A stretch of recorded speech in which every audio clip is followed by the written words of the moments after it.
जमीन पर बैठकर क्यों आसमान देखते हो, जमीन पर बैठकर क्यों आसमान देखता है। पंख खोल क्योंकि ये जवाना उड़ान देखता है। पंख खोल क्योंकि ये जवाना उड़ान देखता है। लहरों की फितरत है शोर मचाना, लहरों की फितरत है शोर मचाना। सफलता उसी को मिलती है जिसकी नजरों में तूफान दिखता है। हेलो एवरीवन, मैं प्रकाश कुमार सिंह एक बार फिर से आप सभी का स्वागत करता हूं। तो आज का जो हमारा टॉपिक रहने वाला है वो है क्लास 9th का चैप्टर नंबर 1 केमिस्ट्री का। ठीक है, तो आज हम लोग बात करेंगे केमिस्ट्री के ऊपर। तो उससे पहले हम लोग कुछ बेसिक बातों को जान लेते हैं कि विज्ञान किसे कहते हैं। तो जैसा कि आप लोग शॉर्ट सा डेफिनेशन जानते होंगे कि वीडियो क्लास 9th के लिए है, इसलिए सिंपल सा डेफिनेशन। विज्ञान को हम लोग दो भागों में अगर बांटते हैं, विज्ञान को दो भागों में बांटते हैं विज्ञान, तो इसे हम लोग दो भागों में अगर तोड़ते हैं तो ये हो जाता है हमारा बी प्लस ज्ञान। बी का मतलब अगर हम लोग लिखें विशेष, और ज्ञान यानी कि हम लोग बोल सकते हैं कि विशेष ज्ञान को ही क्या कहते हैं, विज्ञान कहते हैं। विशेष ज्ञान को ही क्या कहते हैं, विज्ञान कहते हैं। अब विज्ञान को हम लोग दो पार्ट में बांटते हैं, विज्ञान को दो पार्ट में बांटते हैं। पहला भौतिक विज्ञान और दूसरा जीव विज्ञान। पहला भौतिक विज्ञान और दूसरा जीव विज्ञान। पहला हमारा हो जाएगा भौतिक विज्ञान, भौतिक विज्ञान, फिजिकल साइंस। इंग्लिश में हम लोग इसे बोल सकते हैं फिजिकल साइंस। और दूसरा हमारा हो जाएगा जीव विज्ञान, दूसरा जीव विज्ञान। कितने बच्चे ऐसे हैं जो कि अभी सोच रहे होंगे कि सर इसे तीन भागों में बांटते हैं, भौतिक विज्ञान, जीव विज्ञान और रसायन शास्त्र। नहीं, भौतिक विज्ञान क्या होता है, देखिए भौतिक विज्ञान और जीव विज्ञान, ठीक है, लाइफ साइंस और फिजिकल साइंस, दो भागों में हम लोग विज्ञान को बांटते हैं। अब जो भौतिक विज्ञान है इसके दो प्रकार हम लोग देखेंगे। ये दो प्रकार का होता है, कौन कौन सा। तो जो भौतिक विज्ञान है इसका एक प्रकार हो जाएगा हमारा भौतिकी,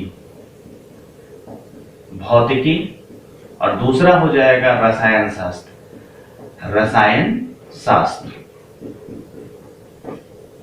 यानी कि भौतिक विज्ञान के दो प्रकार हो जाएंगे, पहला भौतिकी और दूसरा रासायनिक शास्त्र, रसायन शास्त्र।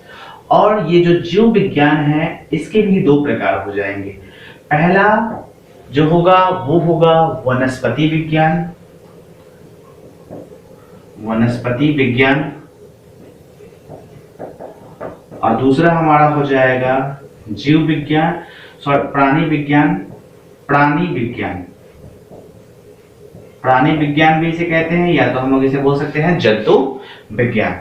तो हम लोग विज्ञान का साधारण सा डेफिनेशन हम लोग क्या देते हैं कि विशेष ज्ञान को ही क्या कहते हैं, विज्ञान कहते हैं। विशेष ज्ञान को क्या कहेंगे, विज्ञान कहेंगे। ठीक है, दो भागों में बांटे हैं, वी प्लस ज्ञान। वी से हम लोगों ने लिखा विशेष और ज्ञान से ज्ञान, यानी कि विशेष ज्ञान को ही हम लोग क्या कहते हैं, विज्ञान। या तो एक और डिफिनेशन दे सकते हैं कि सावधानी पूर्वक एवं क्रमबद्ध तरीके से किए गए प्रयोगों एवं परीक्षणों द्वारा प्राप्त ज्ञान को हम लोग क्या कहते हैं, विज्ञान कहते हैं। तो सारे का डिफिनेशन मैं आप लोग को लिखवाऊंगा, लेकिन अभी फिलहाल मोटा मोटी आप लोग को ये समझा दिया जा रहा है कि क्या क्या हमें पढ़ना है क्लास 9th का। आज से वीडियो मैं स्टार्ट कर रहा हूँ, पहले भी डाल चुका हूँ, लेकिन आज ये नए तरीके से जो नए बच्चे हैं जो क्लास 9th में इस बार गए हैं उनके लिए ये काफ़ी इंपॉर्टेंट होगा। तो विज्ञान का आप लोग डिफिनेशन जान गए कि विशेष ज्ञान को ही विज्ञान कहते हैं। विज्ञान को दो भागों में बांटते हैं, पहला भौतिक विज्ञान और दूसरा जीव विज्ञान। अब देखिए जो भौतिक विज्ञान होता है इसके अंतर्गत हम लोग निर्जीव पदार्थों, क्या निर्जीव पदार्थों से संबंधित घटनाओं का अध्ययन करते हैं। और इसके विपरीत जीव विज्ञान के अंतर्गत सजीवों में होने वाली घटनाओं, क्रियाओं का अध्ययन हम लोग जीव विज्ञान के अंतर्गत करते हैं। तो भौतिक विज्ञान की दो शाखाएं, दो प्रकार होता है, भौतिकी और रसायन शास्त्र। और जीव विज्ञान का दो टाइप हम लोगों ने देखा, वनस्पति विज्ञान और प्राणी विज्ञान। अब हम लोग बात करेंगे केवल केमिस्ट्री के ऊपर। तो आइए हम लोग केमिस्ट्री का डिफिनेशन देख लेते हैं। चलिए तो अब देख लेते हैं हम लोग रसायन शास्त्र का डिफिनेशन क्या होता है। तो रसायन शास्त्र का डिफिनेशन कुछ इस प्रकार से दे सकते हैं, विज्ञान की वह शाखा जिसके अंतर्गत हम किसी भी वस्तु के, किसी भी पदार्थ के बनावट, गुण तथा उसके अध्ययन को, रचना संबंधित अध्ययन करते हैं, उसे हम लोग क्या कहते हैं, रसायन शास्त्र कहते हैं। यानी कि देखिए डिफिनेशन भी लिख दिया हूं कि विज्ञान की वह शाखा जिसके अंतर्गत पदार्थों के गुण, उनकी बनावट तथा रचना का अध्ययन करते हैं, उसे हम लोग क्या कहते हैं, केमिस्ट्री यानी कि रसायन शास्त्र कहते हैं। ठीक है, यहाँ बात आता है पदार्थ। यहाँ एक पॉइंट हम लोग देख रहे हैं कि पदार्थ लिखा हुआ है ये, तो अब ये पदार्थ क्या होता है इसके बारे में हम लोग जान जाते हैं। तो पदार्थ, तो कोई भी वस्तु, डेफिनेशन, कोई भी वस्तु जो स्थान घेरे, जो कुछ स्थान घेरे, तो कोई भी वस्तु जो कुछ स्थान घेरता हो, जिसमें कुछ द्रव्यमान हो तथा जो अवरोध उत्पन्न करता है, उसे हम लोग क्या कहते हैं, पदार्थ कहते हैं। मान लेते हैं ये मार्कर ही है, तो ये कुछ स्थान घेर रहा है, इसमें कुछ वजन है यानी कि द्रव्यमान है तथा ये अवरोध उत्पन्न कर रहा है। वायु को ही ले ले, अगर वायु हमारे विपरीत दिशा में चल रही है तो हम उसके विपरीत दिशा में चलेंगे तो वो हमें चलने में रुकावट उत्पन्न करेगी। तो वायु क्या है, वायु भी एक पदार्थ ही है। तो कोई भी वस्तु जो कुछ स्थान घेरता हो, जिसमें कुछ द्रव्यमान हो तथा जो अवरोध उत्पन्न करता है, उसे हम लोग क्या कहते हैं, पदार्थ कहते हैं। अब हम लोग पदार्थ के डेफिनेशन को देखने के बाद हम लोग देखेंगे क्लासिफिकेशन ऑफ मैटर, यानी पदार्थों के प्रकार को देख लेते हैं। तो आइए पदार्थों के प्रकार को देखते हैं। क्लासिफिकेशन ऑफ मैटर यानी कि पदार्थों के प्रकार। तो पदार्थों को हम दो तरीके से वर्गीकृत करेंगे, पदार्थों को दो तरीके से वर्गीकृत करेंगे। यानी कि पहला तो हमारा हो जाएगा भौतिक आधार पे और दूसरा हो जाएगा रासायनिक आधार पे। पहला हो जाएगा भौतिक आधार पे और दूसरा क्या हो जाएगा, रासायनिक आधार पे। भौतिक आधार पे पदार्थ मुख्यतः तीन प्रकार के होते हैं, पदार्थ मुख्यतः तीन प्रकार के होते हैं भौतिक आधार पे। ठीक है, कौन कौन सा, तो नंबर 1 में आएगा ठोस, जिसको हम लोग सॉलिड बोलते हैं, ठोस यानी कि सॉलिड।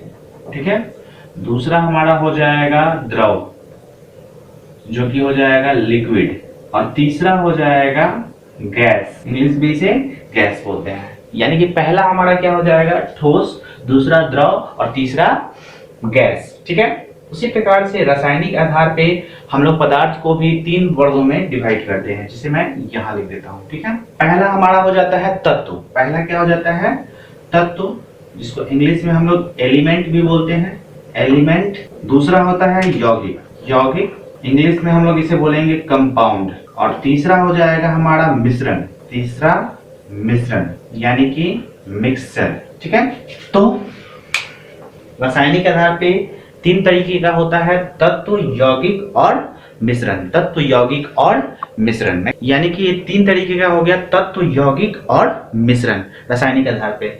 और भौतिक आधार पे जो पदार्थ है इसका कितना प्रकार होता है, तीन प्रकार होता है, ठोस, द्रव और गैस। पदार्थ के हम लोगों ने डेफिनेशन को देख लिया। सबसे पहले हम लोगों ने देखा विज्ञान का डेफिनेशन, कि विज्ञान क्या होता है, विज्ञान को हमने कितने भागों में क्लासिफाइड किया। और विज्ञान में बात करने के बाद दूसरा चीज हम लोग देख रहे हैं रसायन शास्त्र, यानी कि रसायन शास्त्र का डेफिनेशन देखें। क्या है रसायन शास्त्र का डेफिनेशन, तो विज्ञान की वह शाखा जिसके अंतर्गत पदार्थों के गुण, उनकी बनावट तथा रचना का अध्ययन करते हैं, उसे हम लोग क्या कहते हैं, रसायन शास्त्र कहते हैं। रसायन शास्त्र में हम लोगों ने पदार्थ को पकड़ा और पदार्थ का डेफिनेशन यहाँ देखा कि कोई भी वस्तु जो कुछ स्थान घेरता हो, जिसमें कुछ द्रव्यमान हो तथा जो अवरोध उत्पन्न करता है, उसे हम लोग क्या कहते हैं, पदार्थ कहते हैं।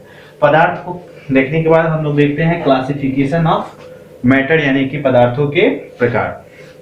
तो पदार्थों को दो आधार पे बांटा गया है, पहला तो भौतिक आधार पे और दूसरा रासायनिक आधार पे। भौतिक आधार पे पदार्थ मुख्यतः तीन प्रकार के होते हैं। ठीक है, मुख्यतः तीन प्रकार के, ठोस, द्रव और गैस। उसके बाद रासायनिक आधार पे ये तीन तरीके का होता है, तत्व, यौगिक और मिश्रण। ठीक है, अब हम लोग देख लेंगे पदार्थ में भौतिक आधार लेके चलेंगे, क्योंकि चैप्टर 1 में हमें पढ़ना है हमारे परिवेश के पदार्थ, और हमारे परिवेश के पदार्थ के अंतर्गत हमें ठोस, द्रव और गैस यानी कि भौतिक आधार पे जो पदार्थ का प्रकार है उसके बारे में डिस्कस करना है। तो चलिए उसको देख लेते हैं। आइए तो अब डिफिनेशन को देख लेते हैं कि ठोस का क्या डिफिनेशन होता है, द्रव का क्या डिफिनेशन होता है और गैस का क्या डिफिनेशन होता है। ठीक है, तो ठोस का डिफिनेशन हम लोग कुछ इस प्रकार से दे सकते हैं। मान लीजिए कि ये मार्कर, ये पदार्थ है और ये पदार्थ का ठोस रूप है। ठीक है, इसे हम लोग दबा नहीं सकते हैं, इसे, ये क्या है, ठोस रूप है। तो हम लोग क्या देख रहे हैं कि ये जो मार्कर है ये यहाँ है तो इस शेप का है, और अगर हम लोग इसे जमीन पे भी रखते हैं, मार्कर को जमीन पे भी रखते हैं तो क्या होता है, उसका या तो हथेली पे रखे तो इसका शेप यानी कि आकार यही रहता है, और आयतन मान लेते हैं 2 ग्राम 5 ग्राम जितने का ये होगा, वो वही चीज जमीन पे भी छोड़ देने पर उतना का ही रहेगा। यानी कि ठोस का क्या हो रहा है, आकार और आयतन जो है वो क्या है, निश्चित है। ठोस जो है उसका आकार और आयतन क्या हो रहा है, निश्चित है। ठीक है, तो हम लोग लिख सकते हैं कि वैसा पदार्थ, ठोस का डिफिनेशन क्या लिख सकते हैं कि वैसा पदार्थ जिसका आकार एवं आयतन दोनों निश्चित हो, उसे हम लोग क्या कहते हैं, ठोस कहते हैं। उसे क्या कहेंगे, ठोस कहते हैं। ठीक है, तो ठोस का डेफिनेशन हम लोग कुछ इस प्रकार से दे सकते हैं। एग्जाम्पल में हम लोग दे सकते हैं, इस मार्कर को ले सकते हैं, टेबल को ले सकते हैं, टेबल, बेंच, ईंट, ये सब क्या है, ठोस का यानी कि सॉलिड का एग्जाम्पल है, सॉलिड का एग्जाम्पल है। तो हम लोग सॉलिड के एग्जाम्पल को यानी कि ठोस का डिफिनेशन कुछ इस प्रकार से दे सकते हैं कि वैसा पदार्थ जिसका आकार एवं आयतन दोनों ही निश्चित हो। लेकिन अगर हम लोग एक गिलास पानी ले और उस ग्लास को अगर हम लोग जमीन पे गिरा दे, उस ग्लास के पानी को जमीन पे गिरा दे, तो अभी तक हमने क्या देखा कि वो जमीन पे ना लेकर बड़े बर्तन में, तो वो क्या हो जाएगा, बड़े बर्तन का आकार ले लेगा। यानी कि पहले ग्लास के आकार का था, लेकिन अब उसे बड़े पात्र में अगर हम लोग डालते हैं तो वो उस पात्र का आकार ग्रहण कर लेगा। यानी कि ये चीज क्लियर हो रहा है कि यहाँ पानी का आकार बदल रहा है, परंतु वो 1 लीटर पानी है तो भी उस बड़े बर्तन में 1 लीटर ही होगा, ऐसा नहीं होगा कि वो 10 लीटर होगा। ठीक है, तो इसका आकार बदलता है। तो द्रव का डिफिनेशन हम लोग कुछ इस प्रकार से दे सकते हैं, वैसा पदार्थ जिसका आकार अनिश्चित यानी कि आकार बदल सकता है परंतु आयतन निश्चित हो, उसे क्या कहते हैं, द्रव कहते हैं। यानी कि उसे क्या कहेंगे, लिक्विड कहते हैं, लिक्विड कहते हैं। ठीक है, फॉर एग्जाम्पल के लिए यहाँ पे हो सकता है दूध, पानी इत्यादि। ठीक है, उसी प्रकार से गैस का हम लोग क्या दे सकते हैं डिफिनेशन, तो गैस का डिफिनेशन ये होगा कि जिसका आकार और आयतन दोनों ही क्या हो, अनिश्चित हो। यानी कि आकार भी अनिश्चित और आयतन भी अनिश्चित होता है, उसे हम लोग क्या कहते हैं, गैस कहते हैं। तो आइए गैस के डिफिनेशन को देख लेते हैं। तो आइए डिफिनेशन को देख लेते हैं। तो वैसा पदार्थ जिसका आकार एवं आयतन दोनों ही अनिश्चित हो, दोनों अनिश्चित हो, उसे हम लोग क्या कहते हैं, गैस कहते हैं। एग्जाम्पल में CO2, O2। ठीक है, ये गैस का जो है आकार भी अनिश्चित होता है और आयतन भी अनिश्चित होता है। तो आज हमने इन सारे टॉपिक पे बात किया। तो ये जो वीडियो है काफ़ी इम्पोर्टेंट है, जो लोग केमिस्ट्री को बेसिक से नहीं भी जानते हैं वो भी इस वीडियो को दे सकते हैं। तो एक बार फिर से मैं वो नारा लगाऊंगा कि पसीने की हर बूंद को मोती सा चमकाऊंगा, माँ तो सपने बड़े देखना, पूरा कर मैं दिखलाऊंगा। और शुरू वाला जो मैंने बोला है कि जमीन पर बैठकर क्यों आसमान देखता है, जमीन पर बैठकर क्यों आसमान देखता है, पंख खोल क्योंकि ये जवाना जो है वो उड़ान देखता है। ठीक है, पंख खोल ये जवाना उड़ान देखता है। तो कैसा लगा आपको वीडियो, कमेंट बॉक्स में ज़रूर बताइएगा। तो आज के लिए बस इतना ही। Thank you so much.